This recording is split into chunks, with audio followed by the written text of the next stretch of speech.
जय हिंद दोस्तों। आज हम सन्यासी विद्रोह के बारे में पढ़ेंगे। आप लोगों को पता है कि ऐसा रिसेंट कोई भी एग्जाम हुआ हो, हर एग्जाम में भारतीय जनजातीय आंदोलन से सवाल पूछे ही पूछे गए हैं। आप इस चैनल को सब्सक्राइब कर लो, आपको एक से एक बेहतरीन कंटेंट मिलता रहेगा। क्योंकि आपको पता है कि हमारी किताबों में जो इन विद्रोहों के बारे में जानकारी है वो सफिशियंट नहीं है। तो आप एक बार इस चैनल को सब्सक्राइब करो, 10 से 12 मिनट देखो, आप खुद बताना क्या सन्यासी विद्रोह के सवाल आप पहले कर पा रहे थे या अब कर पा रहे हो। और आगे भी ऐसे जितने भी विद्रोह हैं उन सब का वीडियो रेगुलर को अपलोड होता रहेगा, पूरा कंटेंट आपको मिलेगा। बस चैनल को सब्सक्राइब कर ले दोस्तों। चलिए आइए अपने लेक्चर को शुरू करते हैं। सन्यासी विद्रोह ये कब हुआ? तो 1763 से 1800 के बीच में, ठीक है। अब याद होगा कैसे, तो बक्सर की लड़ाई कब? 1764। शुरुआत सन्यासी विद्रोह कब? 1763। तो बस आप बक्सर की लड़ाई से याद रखो कि बक्सर की लड़ाई के ही आसपास शुरू हुआ था सन्यासी विद्रोह। चलिए यह कहाँ हुआ था? आपको पता है बंगाल में हुआ था और बिहार के कुछ हिस्सों में भी हुआ था। अगर आप बिहार के एग्जाम की तैयारी कर रहे हो तो वहां पे बिहार के हिस्सों का नाम पूछा जाता है, मैं आपको वो भी बताऊंगा। मेनली आप बंगाल याद रखो अगर आप सेंटर की तैयारी कर रहे हो तो। क्यों हुआ था? अब बहुत इंपॉर्टेंट है, देखिए। ब्रिटिश सरकार ने हिंदू और मुस्लिम, तो यहीं पे याद रखिए हिंदू मुस्लिम, यानी ये धार्मिक आंदोलन नहीं हुआ। क्यों? क्योंकि हिंदू और मुस्लिम दोनों लोगों पे, ठीक है। तो यहाँ पे याद एक एक पॉइंट को याद रखिएगा और समझिएगा। तीर्थ यात्रियों पर तीर्थ यात्रा कर लगा दिया, टैक्स लगा दिया। मतलब भैया तुम मंदिर जाओ, मस्जिद जाओ, अपने पवित्र स्थान पे जाओ, हमको टैक्स दो। ये क्या बात हुआ भाई? अंग्रेज कहा कि भाई बक्सर का लड़ाई हम जीते हुए हैं, हमको भारत का अधिकार चाहिए, हम तो ये काम करेंगे, तुम लोग जाओ मंदिर, हम तुम लोग से टैक्स लेंगे। 1770 में भयंकर अकाल पड़ गया बंगाल में। अंग्रेज क्या किया ना, अकाल में टैक्स कम करने के बजाय आरो 10% बढ़ा दिया। अब तो भाई ये और लेनी देनी पड़ गया अंग्रेज के लिए। लो भाई ये क्या हुआ? अंग्रेज की नई टैक्स नीतियों के कारण बहुत से छोटे जमींदारों की जमीन छीन ली गई। अब जिसके पास जमीन कम था वो टैक्स नहीं दे पा रहा था, अंग्रेज का तुम जाओ जमीन हमको लो। अब किसान भी भड़क गए, जमींदार भी भड़क गए, सैनिक भी भड़क गए, क्योंकि बक्सर की लड़ाई के बाद बहुत सारे जो सैनिक थे वो बेरोजगार हो गए थे। तीर्थयात्री और सन्यासी लोग तो विरुद्ध भड़क ही गए। ये सारे लोग के भड़कने से ये विद्रोह शुरू हो गया, क्योंकि उन सब पे अत्याचार कर रहा था अंग्रेज। ठीक है, चलिए आइए अब इंपॉर्टेंट नेता समझिए। आपके किताबों में अब कहीं ऐसा नहीं मिलेगा, और देखिएगा सिर्फ नेता से सवाल कैसे पूछे जाते हैं। सबसे इंपॉर्टेंट केना सरकार, दर्जी नारायण, मजनू सा, नाम याद रखिएगा, मजनू सा फकीर नेता, ये मदरिया संप्रदाय के थे, ठीक है। देवी चौधरायन महिला, याद रखिएगा महिला थी, इमेज से मैंने आपको समझाया। अब ये महिला और पुरुष का क्या कॉन्सेप्ट है मैं आपको आगे दिखाऊंगा, और एग्जाम में आपका क्वेश्चन कैसे लड़ेगा वो आप देखना। भवानी पाठक, आप देखो इनकी रॉबिन हुड की छवि थे। और ये देवी चौधरायन और भवानी पाठक में गुरु और शिष्य का रिश्ता था। जो ये देवी चौधरायन है इसकी शादी बहुत कम एज में हो गई थी, और ये अपने ससुराल से भाग गई थी, और ये फिर भवानी पाठक से मिली, और फिर इन्होंने इस आंदोलन में भाग लिया, और ये गुरु शिष्य का रिश्ता इनके बीच में बना। अब इस कहानी को आप समझिएगा और इस नेताओं को नाम याद रखिएगा, मजनू सा, भवानी पाठक, देवी चौधरायन, ये तीन नाम जरूर याद रखिएगा। अभी आपको एग्जाम के क्वेश्चन से पता चलेगा ये तीन नाम कितने इंपॉर्टेंट है। महिला, पुरुष, हर धर्म के लोग, ये सब मैं आपको बार बार इसलिए बोल रहा हूँ क्योंकि यही आपके दिमाग में घुसेगा और यही आपको क्वेश्चन बन पाएगा, जो किताब के किताबों में नहीं दिया रहता है। आइए, विद्रोह का दमन कैसे हुआ। तत्कालिक गवर्नर जनरल वारेन हेस्टिंग ने सन्यासियों को पेशेवर लुटेरा घोषित करके इस विद्रोह को दबा दिया। वो कहे कि ये जो सन्यासी हैं ये लोगों से मांग मांग के अपना पवित्र यात्रा पे नहीं जा रहे हैं, वो उनको लूट के जा रहे हैं। जबकि ये लोग जाते थे, मांगते थे, वो स्वेच्छा से वो लोग उन्हें देते भी थे। और आप भी आज भी देखते हो कि भिक्षुक लोग आते हैं, मांगते हैं, वो अपना घर चलाते हैं, ऐसे घूम घूम के मांग के चलते हैं। तो वही बात था, लेकिन उन्होंने क्या किया, वारेन हेस्टिंग ने इसे पेशेवर लुटेरा घोषित कर दिया, और लुटेरा घोषित करके उन पर बहुत सारा अत्याचार हुआ। चलिए आइए इस अत्याचारी के बारे में कुछ बातें पढ़ लेते हैं। ये भारत बंगाल का पहला गवर्नर जनरल था जो 1772 से लेकर 1785 के बीच में बना था। दो इंपॉर्टेंट बातें इसके लिए बहुत याद रखिएगा, आगे जब गवर्नर जनरल को अलग से पढ़ाऊंगा तो वहां भी बताऊंगा। इसने ड्यूल सिस्टम की समाप्ति की थी, बहुत इंपॉर्टेंट है। और दूसरा, हर एक डिस्ट्रिक्ट में दो कोर्ट बोला, एक कोर्ट सिविल कोर्ट और दूसरा क्रिमिनल कोर्ट की स्थापना की। ये दो पॉइंट बहुत बार एग्जाम में पूछे जाते हैं, तो इस तरह से आप पढ़िए, एक एक चीज मैं आपको समझाते चलूंगा। आइए देखिए, अब आपको पता है कि सन्यासी विद्रोह में बंकिम चंद्र चटर्जी का बहुत महत्वपूर्ण योगदान था।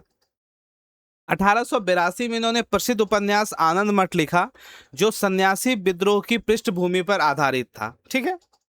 तो आनंद मठ किस पे आधारित था? सन्यासी विद्रोह पे। आप लोगों ने पढ़ा भी होगा, ठीक है। देखिए अब ये आनंद मठ से ही आपको पता है कि राष्ट्रीय गीत वंदे मातरम लिया गया है, ठीक है। और 1784 में देवी चतुरायन उपन्यास लिखा। मैंने आपको जो बताया, देवी चतुरायन ससुराल से भागी थी, भवानी पाठक से मिली थी। ये कहानी आप समझिएगा, आप कहानी से आपका क्वेश्चन बनेगा, नहीं तो आप एनटीपीसी के क्वेश्चन नहीं बना पाओगे। आपको लग रहा होगा सर बेकार पढ़ा रहे हो, पर एक बार आप 10 मिनट रुक के देखो फिर बताना। और इस देवी चौधरायन बुक पे अंग्रेज ने प्रतिबंध लगा दिया था, बैन लगा दिया था। चलिए आइए बात करते हैं आगे। अब हम कुछ डिकोड करते हैं जो एग्जाम पॉइंट से पूछा जाता है। ये तो वहाँ किताबी भाषा, अब हम उस हिसाब से पढ़ेंगे जो एग्जाम में पूछा जाता है। मैंने आपको बताया क्या ये धार्मिक विद्रोह था? बिल्कुल नहीं, क्योंकि हिंदू मुस्लिम हर कोई इसमें शामिल थे, जो धार्मिक विद्रोह हुआ नहीं। ये क्या था? सभी धर्म और सभी लिंग, हिंदू मुस्लिम सभी लोग थे इसमें। ये 18वीं शताब्दी के आधे के बाद हुआ, यानी कि 1763 में हुआ। तो आपको भी पता है कि शताब्दी कैसे होता है, जब 1700 खत्म हो चुका है तो जब 1701 शुरू हुआ तो 18वीं शताब्दी शुरू हो जाता है, और 50 के बाद हुआ तो 18वीं शताब्दी के आधे के बाद हुआ। यह समाज के हर तबके की लड़ाई थी। याद रखिएगा, सिर्फ सन्यासी विद्रोह के नाम पे मत जाइएगा कि सन्यासी विद्रोह है तो सिर्फ सन्यास। यहीं पे क्वेश्चन आपको फंसाता है एग्जामिनर। देखिए, नागा सन्यासी और फकीर लोग इसमें भाग लिए। बेरोजगार सैनिक, मैंने आपको बताया 1764 में बक्सर की लड़ाई में जो लोग बेरोजगार हो गए थे, उसके बाद उन लोगों ने इसमें भाग लिया। तबाह हुए जमींदार, उन्होंने भाग लिया। मैंने आपको क्या बताया, जिन जमींदारों का जमीन कम था अंग्रेज छीन लिए, वो जमींदार इसमें शामिल हो गए। और बेदखल किसान इसमें शामिल हो गए, ठीक है, क्योंकि किसान को भी पता है आपको टैक्स बहुत ले रहा है, दे नहीं पा रहे, मजदूर है। और मुख्य कारण इसका क्या था? तीर्थ यात्रा पर प्रतिबंध। मेनली शुरू हुआ था तीर्थ यात्रा पर प्रतिबंध। जो तीर्थ यात्रा जा रहे थे उन पे बहुत ज़्यादा टैक्स लेने लगा, बैन लगाने लगा, उसको पेशेवर लुटेरा घोषित करने लगा। तो उनसे ये कहानी शुरू हुआ। ये कहानी रहा आपका, ठीक है। आइए देखते हैं आगे। मैंने आपको शुरू में ही बताया कि बंगाल बिहार में कुछ कुछ जगह पे सन्यासी विद्रोह हुआ था। तो उसमें सबसे मेन था पूर्णिया, और सारण और तिरहुत जो है मुजफ्फरपुर के आसपास पड़ता है, वह इसका अलग मतलब और केंद्र था, ठीक है, आसपास जगह था। तो मेन आपको पूर्णिया और ये दो नाम भी याद रखेगा, क्योंकि एग्जाम में ये हर कुछ पूछा जाता है। चलिए अब आइए, अगर आपको इस क्लास की पीडीएफ चाहिए तो आप हमारे टेलीग्राम चैनल पे जीके बाय नीरज क्लासेस पे जाके प्राप्त कर सकते हो। डायरेक्ट इस क्यूआर कोड को स्कैन करो और जाके पीडीएफ प्राप्त कर लो, ठीक है। आइए पीवाईक्यू करते हैं। देखिए पहला ही क्वेश्चन एनटीपीसी अंडर ग्रेजुएट 8 अगस्त 2025 का। अब इस क्वेश्चन को एक बार हल करके देखो। स्टेटमेंट वाले क्वेश्चन है भाई, अगर अच्छे से नहीं पढ़ोगे तो नहीं हल कर पाओगे। भारत में फकीर सन्यासी विद्रोह के साथ देवी चौधरायन और भवानी पाठक का जुड़ाव निम्नलिखित में क्या दर्शाता है? अब आप बताना क्या आपके किताबों से ये सवाल हल होते? आप खुद तय करना और फिर मुझे बताना। ये विशुद्ध रूप से धार्मिक प्रवृत्ति के थे? बिल्कुल नहीं, धार्मिक प्रवृत्ति के ये नहीं थे, क्योंकि अगर ऐसा होता तो हिंदू मुस्लिम मिलके नहीं कर लड़ते। इस विद्रोह में सभी धर्म और सभी लिंग के भागीदारी थे। ये तो हमको लग रहा है सही है, सभी धर्म, क्योंकि हिंदू मुस्लिम भी थे, मेल फीमेल, देवी चौधरायन फीमेल थी, भवानी पाठक मेल थे, है ना, हर कोई लोग था इसमें, यानी ये वाला ऑप्शन को सही लग रहा है। बंगाल में केवल आदिवासी समुदाय तो नहीं था, उच्च जाति भी नहीं था, हर कोई था, यानी ऑप्शन हमारा 2 इस जगह पे सही हो गया। तो यहाँ पे इसलिए मैं आपको डिकोड करके पढ़ा रहा हूँ कि एक एक चीज आपका क्लियर हो जाए। चलिए आइए अगला सवाल देखते हैं।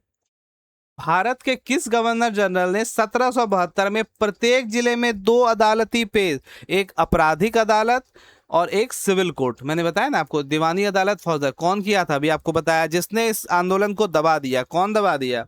वारेन हेस्टिंग, है ना। और इसने क्या किया था, यहीं पे चीजों को लिंक करके याद रखिए, ड्यूल सिस्टम का समाप्ति किया था। चीजों को बार बार याद रखिएगा, काम बनेगा। निम्नलिखित में से किसे सन्यासी विद्रोह का तत्कालिक कारण माना जाता है? एनटीपीसी ग्रेजुएट 24 जून 2025। रिसेंट एग्जाम में इन सारा सवाल से पूछे गए हैं टॉपिक से, और स्टेटमेंट वाले क्वेश्चन पूछे गए हैं। जब तक स्टेटमेंट आप नहीं समझोगे नहीं होगा। देखो 1908 छोटा नागपुर, 1908 का तो मतलब ही नहीं सन्यासी विद्रोह, 1763 में हुआ था भाई। भारतीय राष्ट्रवाद मद्रास बंगाल में हुआ था। हिंदू और मुस्लिम दोनों के पवित्र स्थानों पर जाने वाले तीर्थ यात्रियों पर ब्रिटिश द्वारा लगाए गए प्रतिबंध है। कॉन्सेप्ट समझो, एक एक क्वेश्चन बनेगा। सन्यासी विद्रोह के संदर्भ में निम्नलिखित कथनों पर विचार कीजिए। बंगाल में इसका नेतृत्व धार्मिक संतों ने किया, बिल्कुल सही है, बंगाल में शुरू हुआ, मैंने आपको बताया धार्मिक संतों ने शुरू किया। इसका समर्थन वियोजित सैनिक और जमींदार, सैनिक बेरोजगार हो गए थे और जमींदारों की जमीन छीनी जा रही थी, यानी दोनों सही है। स्टेटमेंट वाले क्वेश्चन आप खुद तय करना कि क्या पहले कर पाते थे या नहीं कर।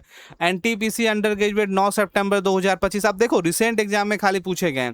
सन्यासी फकीर विद्रोह निम्नलिखित में से किस शताब्दी के दूसरे भाग में शुरू हुआ?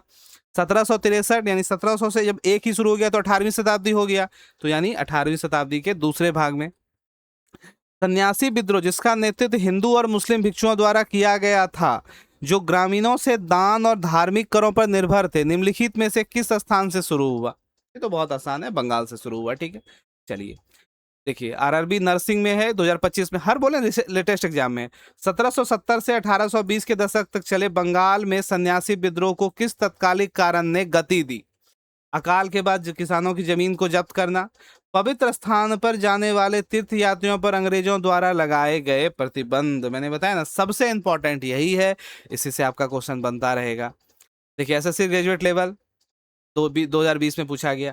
ठीक है, आनंद मठ 18वीं शताब्दी के अंत में सन्यासी विद्रोह के बारे में किताब है, किसके द्वारा लिखा गया?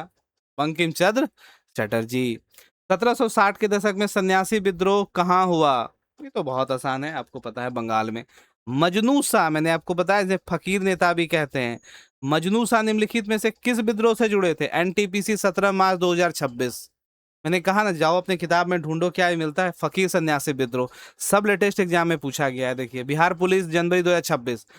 निम्नलिखित में से कौन से बिहार में सन्यासी आंदोलन का केंद्र था? मैंने बताया, तिरहुत मुजफ्फरपुर के पास, सारण पूर्णिया मुख्य केंद्र था, यानी सब एक से अधिक हो गया, तो ऑप्शन नंबर 4। क्या रट्टा मारने से होगा? बिहार में कौन सा क्षेत्र वर्ष 1770-71 में सन्यासी विद्रोह का कारण था? छपरा गलत, मुंगेर गलत, दरभंगा गलत, पूर्णिया बिल्कुल सही। अगर क्या कहता है, तिरहुत और सारण होता तो सोचते भी यहाँ पे पूर्णिया है, तो पूर्णिया मुख्य केंद्र था, हो गया।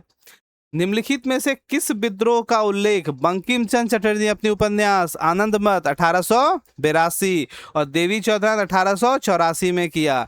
सन्यासी विद्रोह। तो हमारा कंटेंट यहाँ पे समाप्त होता है। हमारा लेक्चर कैसा लगा कमेंट कीजिएगा, हमारे चैनल को सब्सक्राइब जरूर कीजिएगा, एक से एक बेहतरीन कंटेंट आपको मिलता रहेगा दोस्तों। Thank you.